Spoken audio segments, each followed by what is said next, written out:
എന്തിനാ വെറുതെ ഒറ്റയ്ക്ക് ഇങ്ങനെ ആലോചിച്ചിരിക്കണേ? ഇന്ന് രാമായണം പോലും വായിച്ചില്ല. ഞാൻ ചോറ് വിളമ്പട്ടെ? ഇന്ന് ഉച്ചയ്ക്ക് ഒന്നും കഴിച്ചില്ലല്ലോ. പിന്നെ മതി, എല്ലാവരെയും കഴിയട്ടെ. ഇനി അതാ ഇവിടുത്തെ പതിവ്. എല്ലാവരുടെയും കഴിഞ്ഞിട്ട് നമുക്ക് ഒരു കുഴപ്പമില്ലല്ലോ.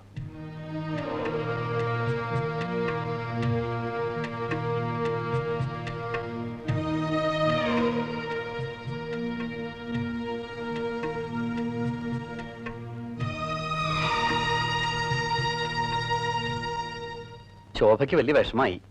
ഓ, അത് സാരല്ല, ഞാനത് മറന്നു. സുധ വളരെ മോശമായിട്ട് അവളോട് സംസാരിച്ചു. കല്യാണത്തിന് അവളുടെ പണം വേണ്ടെന്ന് വരെ പറഞ്ഞു.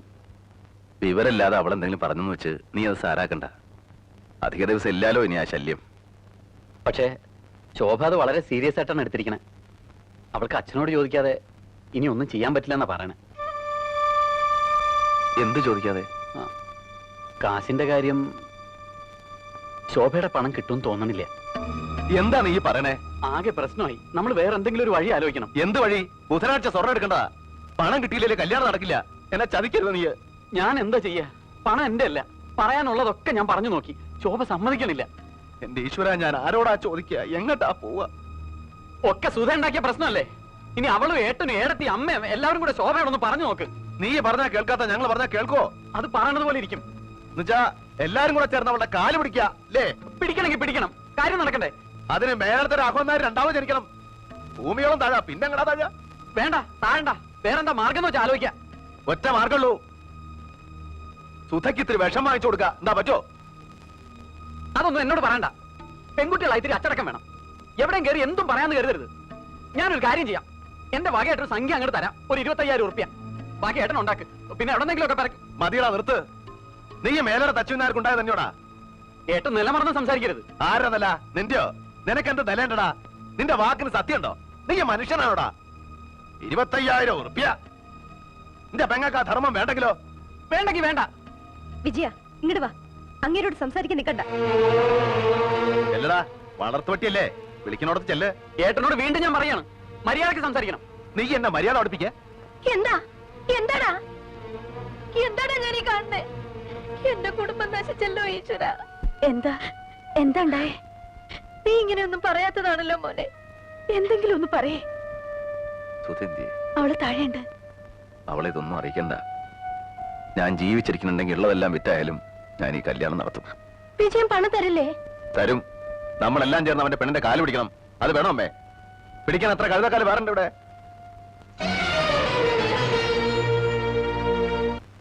നിങ്ങളിനി ഒരു കാര്യത്തിനും വരരുതെന്ന് കരുതിയതാ. എന്നാലും നിങ്ങൾ എല്ലാവരും ആവശ്യപ്പെട്ട നിലയ്ക്ക് വന്നു. നീ ഞാനെന്താ ചെയ്യണ്ടേ? എന്തായാലും നമ്മുടെ കുടുംബത്തെ മൂത്ത കാരണം ഒരു വല്യമാമ തന്നെയാണ്. വല്യമാമ ഒന്ന് ആലോചിച്ച് നോക്ക്. നിന്റെ കല്യാണം കഴിഞ്ഞിട്ട് 8 കൊല്ലായി. എനിക്ക് എന്താ തന്നറിയാലോ? 15 പവൻ. ഇപ്പൊ സുധയ്ക്ക് കൊടുക്കാൻ പോണത് 50 പവനാ. കൊടുത്തോട്ടെ, ഒരു പരാതിയില്ല. എന്ന് വെച്ച് ഞങ്ങൾക്കെല്ലാം അവകാശപ്പെട്ട തറവാട് മാത്രം വിൽക്കാൻ പറ്റില്ല. വിറ്റുന്ന് ആരാ പറഞ്ഞു നിന്നോട്? വിറ്റും പെറുക്കി ഈ കല്യാണം നടത്തുമെന്നും പറഞ്ഞ് ആധാരക്കെട്ടും കൊണ്ട് മെനഞ്ഞാൻ ഇറങ്ങി പോയതാ. ഞങ്ങളോട് ആരോട് ആലോചിച്ചിട്ടില്ല. ഇവനൊരാണല്ലേ, ഇവനോട് പോലും ഒരു വാക്ക് പറഞ്ഞില്ല. അത് ചെയ്യാൻ പാടില്ല. കുടുംബത്തിൽ സ്വന്തം ഇഷ്ടം മാത്രം നോക്കാന്ന് പറഞ്ഞാ അത് തെറ്റന്നെയാ. ഞങ്ങൾ എന്തിനു വേണമെങ്കിലും തയ്യാറാ. പക്ഷെ എന്നോടൊരു വാക്ക് ആലോചിക്കണ്ടേ വല്യമാമ? വിൽക്കാനാണെങ്കിലും പണയം വെക്കാനാണെങ്കിലും ഞങ്ങളുടെ ഒക്കെ സമ്മതവും കയ്യൊപ്പും വേണം. അതാലോചിച്ചിട്ടില്ല. ആലോചിക്കേണ്ടൊന്നുമല്ല. അതിനൊക്കെ പല വഴികളും ഉണ്ട്. ഒന്നും അറിയാതെയല്ല. എന്നെ തോൽപ്പിക്കണം, അത്രയേ ഉള്ളൂ ഏട്ടന്. തലമറന്ന് എണ്ണ തേക്കില്ലടാ മോനെ. ഞാനേ തെറ്റോ ശരിയോ ഏതായാലും ഒരു അഭിപ്രായ വ്യത്യാസം ഉണ്ടായ നിലയ്ക്ക് ഭാഗം നടത്തന്നെയാ നല്ലത്. പിന്നെ പരാതിയില്ലല്ലോ. അതാ ഞാനും പറയണത്.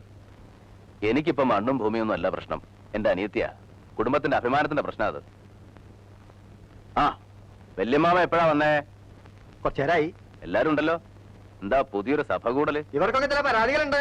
ഓഹോ, അപ്പൊ കോടതിയാണ്. ഭാഗപ്പിരിവായിരിക്കും അല്ലേ? ലേമേ, നീ ഇങ്ങോട്ട് വരിക. ഒരു കാര്യം സംസാരിച്ച് തീരുമാനിക്കാനുണ്ട്. എനിക്ക് അതിനേക്കാൾ പ്രധാനപ്പെട്ട ഒരു കാര്യമുണ്ട്.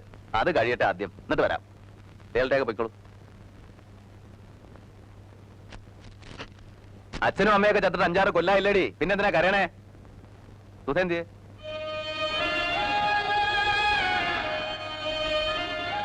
ഇവളുടെ മുഖം എന്താ വല്ലാണ്ടിരിക്കണേ?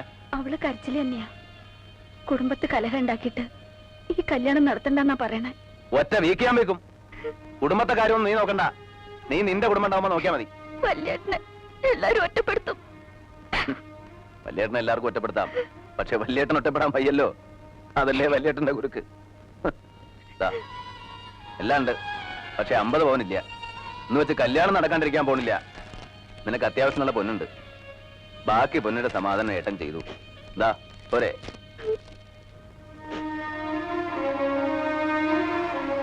ആ, ഇനി പ്രതിക്കൂട്ടി കയറാം. വിസ്തരിക്കാം. വക്കീലിനോ ജഡ്ജിക്കോ ആർക്ക് വേണം വിസ്തരിക്കാം. ഏട്ടൻ എന്താ പരിഹസിക്കാണോ? ഞങ്ങളോട് ആലോചിക്കാതെ ഏട്ടൻ ചെയ്യണമൊന്നും ശരിയല്ല. ഞാൻ എന്ത് ചെയ്തു? എല്ലാവരോടും ആലോചിച്ച് തന്നെ അവളുടെ കല്യാണം തീരുമാനിച്ചത്. ഒടുവിൽ നീ എന്ത് ചെയ്തു? എന്നെ വഞ്ചിച്ചു. ഇനിയും ഞാൻ ചെയ്യണോ നിന്നോട് ആലോചിക്കണോ? ആഹാരം ബാധ്യതപ്പെടുത്തി പണം വാങ്ങിയില്ലേ? അതെന്നോട് ആലോചിച്ചോ? എല്ലാവരോടും കൂടെ ഉള്ള വഞ്ചന അത്. നിങ്ങളൊന്നും പറയണ്ട, ഞാൻ പറയാം. എല്ലാവർക്കും ഭാഗം പിരിയണമെന്നുണ്ട്, അത് നടത്തി കൊടുക്കണം. ഇനി ആഹാരം ബാധ്യതപ്പെടുത്തിയിട്ടുണ്ടെങ്കിൽ അത് നീ ഏൽക്കുകയും വേണം. അമ്മ എന്ത് പറഞ്ഞു? ആകം നടക്കട്ടെ. എല്ലാരും തല്ലി പിരിയണേലും നല്ലത് അതന്നെയാ. നടക്കട്ടെ. വല്യമ്മാവ തന്നെ ഒന്ന് നടത്തി കൊടുക്കുക. എനിക്കിത് കാണാൻ വയ്യ. നടക്കട്ടെ. പിന്നെ നിങ്ങൾ ആരെയും ഞാൻ ബാധ്യതപ്പെടുത്തിയിട്ടില്ല. ഈ സ്വത്തിൽ എനിക്കും എന്റെ മക്കൾക്കുള്ള അവകാശം സുധയെ കെട്ടാൻ പോകുന്ന രാധാകൃഷ്ണൻ എഴുതി കൊടുത്തു. അല്ലാതെ നിങ്ങളാരെയും ഞാൻ വഞ്ചിച്ചിട്ടില്ല. അത് പറയുമ്പോ ഇവർ എന്നോട് പറഞ്ഞ ചില കാര്യങ്ങൾ കൂടി പറയേണ്ടി വരും. 10-20 കൊല്ലായിട്ട് ഈ സ്വത്ത് മുഴുവൻ നീ തന്നെയല്ലേ നോക്കി നടത്തണേ? അതിന് ആദായവും നീ തന്നെയല്ലേ പറ്റണേ? ഒരു കണക്കും ഇതുവരെ ആരും ചോദിച്ചിട്ടില്ലല്ലോ. ആ കണക്ക് എങ്ങനെ വക കൊള്ളിക്കും? ഇവൻ സ്വന്തം കാര്യം നോക്കാനല്ലല്ലോ, കുടുംബം നോക്കിയില്ലേ? എല്ലാരും വളർത്തി ഒരു നിലയിൽ എത്തിച്ചില്ലേ? അതൊക്കെ പറയുമ്പോ പറയാന്നല്ലാതെ കൃത്യമായിട്ടൊരു കണക്കുമില്ലല്ലോ. ഇല്ലമ്മേ, ഇല്ല. എന്റെ ഒരു കണക്കില്ല. എന്റെ അധ്വാനത്തിന് കണക്കില്ല, എന്റെ ജീവിതത്തിന് കണക്കില്ല. എല്ലാം നിങ്ങളുടെ ഇഷ്ടം. പക്ഷേ എന്റെ മക്കളെ ഞാൻ തന്ന സ്നേഹത്തിന് കണക്കുണ്ട്. എന്റെ അല്ല, ഈശ്വരന്റെ കയ്യില്. ആ കണക്കറിയാൻ നിങ്ങളുടെ പഠിപ്പ് പോരാ പോരാ.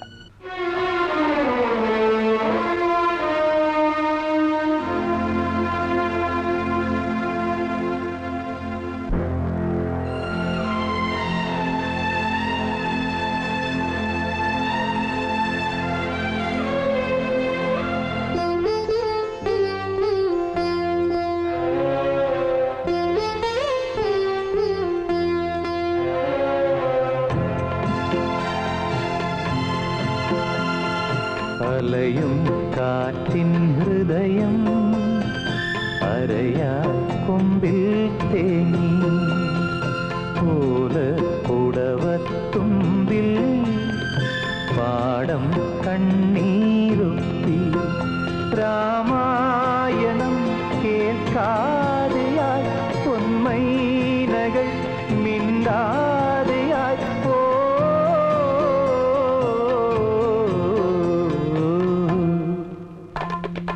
അലയും കാറ്റിൻ ഹൃദയം അരയാ കൊമ്പിൽ തേങ്ങി.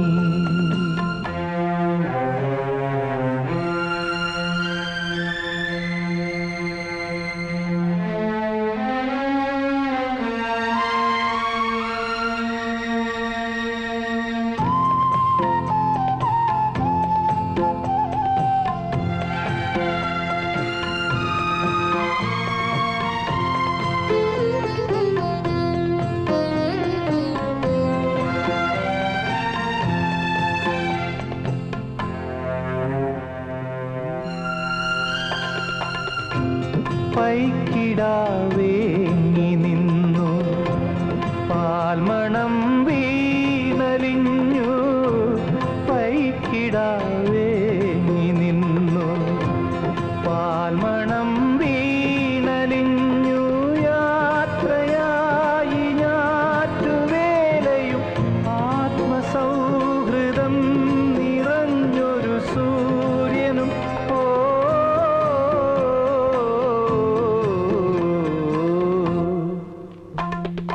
അലയും കാറ്റിൻ ഹൃദയം അരയാൽ കൊമ്പിൽ തേങ്ങി.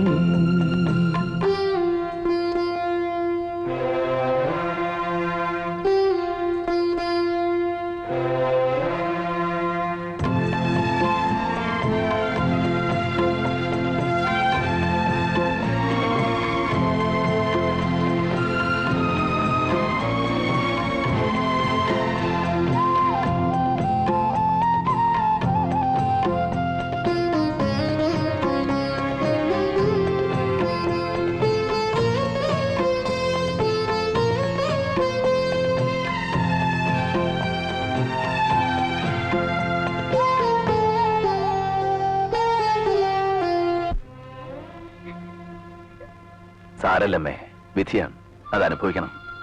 മാലതി, പുറപ്പെടാൻ ഒരുങ്ങിക്കോളൂ. എങ്ങോട്ടാന്നറിയില്ല, പോണം. ഇനി എന്റെ ആവശ്യമില്ലല്ലോ ഇവിടെ, ഞാൻ ആരുമല്ലോ ഇവിടെ. അമ്മയ്ക്ക് വരാം, പക്ഷേ ഇപ്പോഴല്ല, ഒരിക്കൽ. അപ്പൊ അമ്മയുടെ വേണം, അല്ലെങ്കിൽ ശോഭ ഒറ്റയ്ക്കാവില്ലേ? അമ്മ സമാധാനിക്കും, ഒക്കെ ശരിയാവും. വേഗം വേണം, ഇനി ഒട്ടും വൈകണ്ട.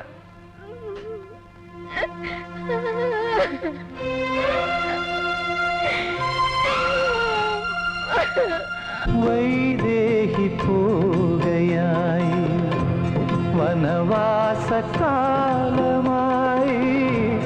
വൈദേഹി പോകയായി വനവാസകാലമായി, രാമരാജധാനി വീണ്ടും ശൂന്യമായി, വിമുഖയായി സരയൂ നദി.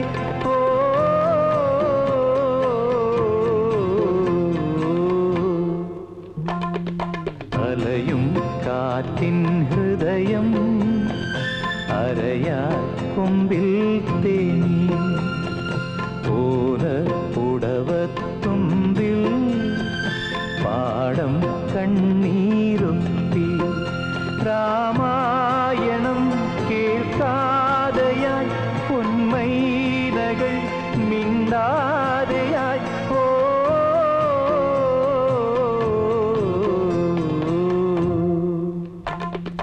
അലയും കാറ്റിൻ ഹൃദയം അരയാൽ കൊമ്പിൽ തേങ്ങി.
നിങ്ങൾക്ക് എന്താ പറ്റിയേ?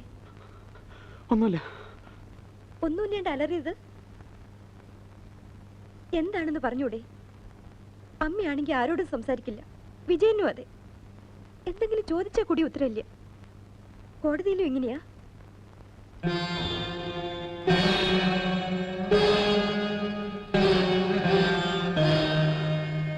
എനിക്ക് സ്വസ്ഥതയില്ല, എന്റെ ഉള്ളിൽ നീറാണ്, ഉറക്കം പോലും കിട്ടണില്ല. തെറ്റാണ് ചെയ്തത് മുഴുവൻ. വെറും തെറ്റല്ല, ക്രിമിനൽ മിസ്റ്റേക്ക്. എന്റെ മകളോട് എനിക്ക് സഹതാപമേ ഉള്ളൂ. തെറ്റ് നിന്റെ മാത്രമാണ്. ഒരു പെൺകുട്ടിയെ നിലയ്ക്ക് നിർത്താൻ കഴിയാത്ത നീ എങ്ങനെ ഒരു കോംപ്ലിക്കേറ്റഡ് ആയ കേസ് നടത്തും? നിനക്ക് വലിയൊരു ഭാവി ഞാൻ പ്രതീക്ഷിച്ചിരുന്നു. പക്ഷേ എനിക്കിപ്പോ സംശയം. ഒരു കുടുംബത്തിലെ നീതിയും ന്യായവും നടത്താൻ കഴിയാത്ത നീ എങ്ങനെ കോടതിയിൽ മറ്റുള്ളവർക്ക് വേണ്ടി നീതി നടത്തും? വിജയൻ തന്നെ എന്റെ മകൾക്ക് വാങ്ങിക്കൊടുക്കുകയായിരുന്നില്ല, അവളെ തനിക്ക് വിവാഹം കഴിച്ചു തരികയായിരുന്നു.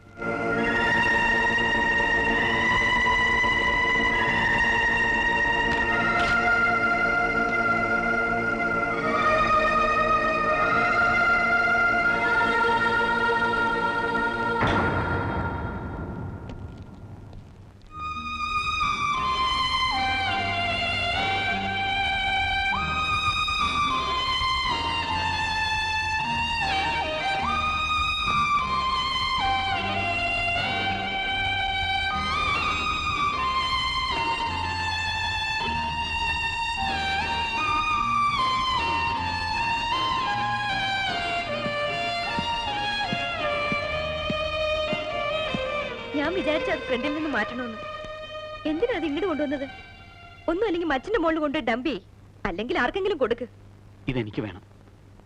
എങ്കിൽ ഈ വൃത്തിയായിട്ട ക്ലോത്ത് മാറ്റി ആകെ ഒന്ന് ക്ലീൻ ചെയ്ത് പോളിഷ് ചെയ്യും. വേണ്ട, ഇതിങ്ങനെ തന്നെ ഇരിക്കണം. ഓ, ഏട്ടന്റെ ഓർമ്മയ്ക്ക്. ഓർമ്മയ്ക്കല്ല, അതിനെനിക്കിതിന്റെ ആവശ്യമില്ല. ഒരു ധൈര്യത്തിന്, ഞാൻ ഒറ്റയ്ക്കല്ല എന്ന ധൈര്യത്തിന്. ഓ, സെന്റിമെന്റ്സ് പാരമ്പര്യമായിട്ടുണ്ടല്ലോ ഈ ചീപ്പ് സെന്റിമെന്റ്സ്.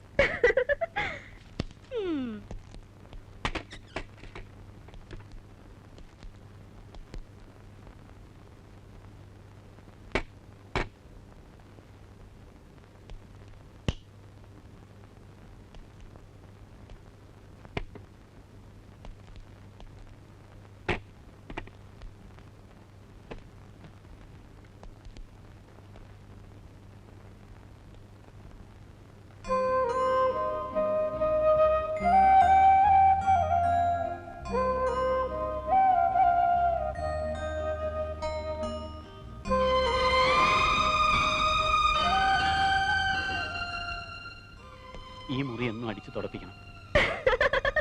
എന്നാൽ ഒരു കാര്യം ചെയ്, എന്നും കുറച്ച് അരിയും പൂവിട്ട് പൂജിക്ക്. ചിരിക്കടി. You idiot. വിളിക്ക. നിനക്ക് അടിയുടെ കുറവാണ്. ആവശ്യത്തിന് അനാവശ്യത്തിന് പണം, പദവി, ലാളന. എന്നെ അടിച്ചു എന്റെ അച്ഛൻ അറിഞ്ഞോ നിങ്ങൾ അന്ന് പുറത്താവും. ഇല്ല, നിന്റെ അച്ഛൻ എനിക്ക് കൈ തരും. നിന്റെ അച്ഛന് പറ്റിയ തെറ്റ് ഞാൻ തിരുത്തുന്നതിൽ എന്നെ അനുമോദിക്കും. സംശയം ഉണ്ടെങ്കിൽ ഈ നിമിഷം നീ അച്ഛനെ ചെന്നിട്ട് പറയേ. എടേ, നീ ഇനിയാണ് ജീവിക്കാൻ പോണത് എന്റെ രീതിക്ക്, എന്റെ വീടിന്റെ രീതിക്ക്. നീ ജീവിതം എന്തെന്ന് കാണാൻ പോന്നേ ഉള്ളൂ.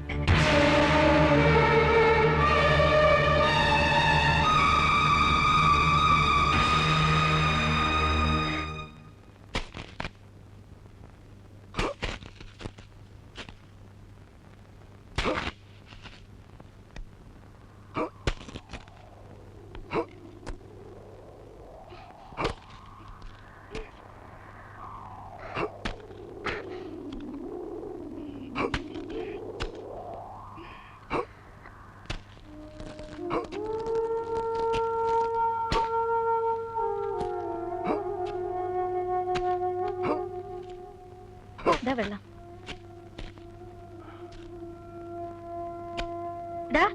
വെയിൽ വെള്ളണ്ട് അകത്തേക്ക് പോടാ. അവൻ വെയിൽ കൊള്ളണ്ടോനാ? പഠിക്കട്ടെ മാലുവേ, ഇവളെ പഠിക്കട്ടെ. പാറ പോലെ ഇരിക്കണം അല്ലേ? കന്നി മണ്ണ തൂമ്പ വേണ്ടില്ല, പക്ഷെ നനച്ചുണ്ടാക്കിയാലുണ്ടല്ലോ പൊന്ന് വിളയും, പൊന്ന്. എന്നിട്ട് ഈ കറുത്ത ചരടൊക്കെ ഒന്ന് മാറാം. ദേ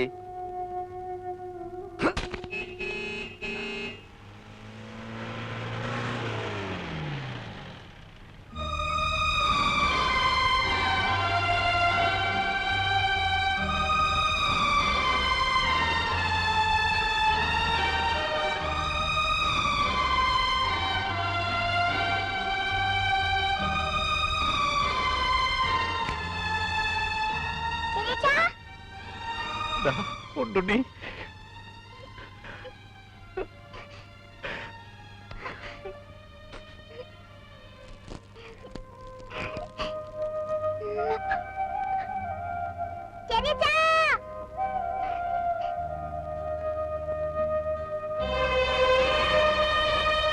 വിജയൻ അന്വേഷിച്ച് വീട്ടിലാ വന്നേ. എന്താ വിശേഷം?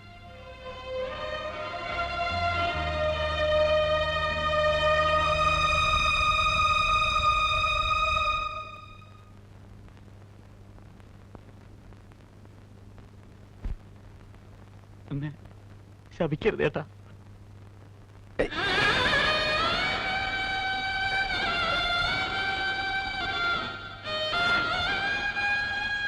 എന്താണ് എന്താ ഏട്ടൻ അങ്ങനെ ചിന്തിക്കാൻ പോലും പറ്റൂടാ? ഒരുപാട് വേദനിപ്പിച്ചിട്ടുണ്ട്, ഒരുപാട്. ഒക്കെ മറന്ന് ഏട്ടനും ഏട്ടത്തി എന്റെ കൂടെ വരണം. എന്നെ ഒറ്റപ്പെടുത്തരുത്. എനിക്ക് വീട് വേണ്ട, സ്വത്ത് വേണ്ട, ഒന്നും വേണ്ട. ഏട്ടനും ഏട്ടത്തി മക്കളോടെ ഉണ്ടായിരുന്നാ മതി. വേണ്ട മോനെ, ഇനി ഒരു മടക്കല്ലേ. പറ്റിപ്പിടിച്ചു നിന്നു, പറിച്ചെടുത്ത പോലെയാ പോന്നേ. ഇനി വേണ്ട. ഏട്ടനത് ഉപേക്ഷിച്ചു കഴിഞ്ഞു. പോതാ പുതിയ മണ്ണ് ഉണ്ടായിരുന്ന പൊന്നും പൊടിയെ കൊടുത്ത് വാങ്ങിയതാ. അതൊക്കെ ഇനി ഉണ്ടാവും. പണ്ട് ഇതുപോലൊരു ഭൂമിയായിരുന്നു നമ്മുടെ. നിനക്ക് ഓർമ്മ ഉണ്ടാവില്ല? കുത്തിക്കളിച്ചുണ്ടാക്കി. ഇവിടെ അതുപോലെയൊക്കെ ഉണ്ടാക്കണം. ഉണ്ടാവും. ഈശ്വരൻ ആരോഗ്യ ആയുസൊക്കെ തരാണെങ്കിൽ. അമ്മയോട് ഞാൻ ഏട്ടനെയും കൊണ്ടേ ചെല്ലൂ എന്ന് പറഞ്ഞിട്ടാ പോന്നു. അമ്മയോട് പറയാ ഞങ്ങൾക്ക് ഇവിടെ സുഖാണ്. നിങ്ങൾക്ക് എന്ത് ആവശ്യം ഉണ്ടായാലും ഏട്ടൻ വെളിപ്പുറത്തുണ്ടാവും. പൊയ്ക്കോ, അമ്മ കാത്തിരുന്ന് വിഷമിക്കുണ്ടാവും. ഒരു ഗ്ലാസ് കാപ്പിയെങ്കിലും കുടിച്ചിട്ട്. വേണ്ട, പാലില്ലാത്ത കാപ്പി. കയറി ഒന്ന് ഇരിക്കാൻ പോലും സ്ഥലമില്ല. ഒക്കെ ഉണ്ടാവും. അന്ന് വരണം, ഭാര്യയും മക്കളും ഒക്കെ ആയിട്ട്. മാസത്തിലൊരിക്കലെങ്കിലും ഏട്ടൻ വീട്ടിൽ വരണം. അങ്ങനെ കണക്കൊന്നും വയ്ക്കണ്ട. എപ്പോഴാ വേണ്ടെന്ന് വെച്ചാ ഏട്ടൻ അവിടെ ഉണ്ട്. ഇനി സന്തോഷമായിട്ട് ജീവിക്കുക. വലിയ വക്കീലാവണം. രാമൻകുട്ടി എന്നെക്കാട്ടിയും പേരും പണം ഉണ്ടാക്കണം. ഇവിടെ ഈ തമിഴന്മാരോടൊക്കെ ഏട്ടനൊന്ന് വീമ്പിളക്കാലോ. സമാധാനായിട്ട് പോ. നീ ഒന്നും വന്ന് പറഞ്ഞൂലോ, അതിൽ സന്തോഷമുണ്ട്. എല്ലാം നല്ലതിനാടാ, എല്ലാം നല്ലതിനാ. പൊയ്ക്കോ. എടുത്തി, ഞാൻ ഇടയ്ക്ക് വരാം. ആ, ശോഭയോടും പറയൂ.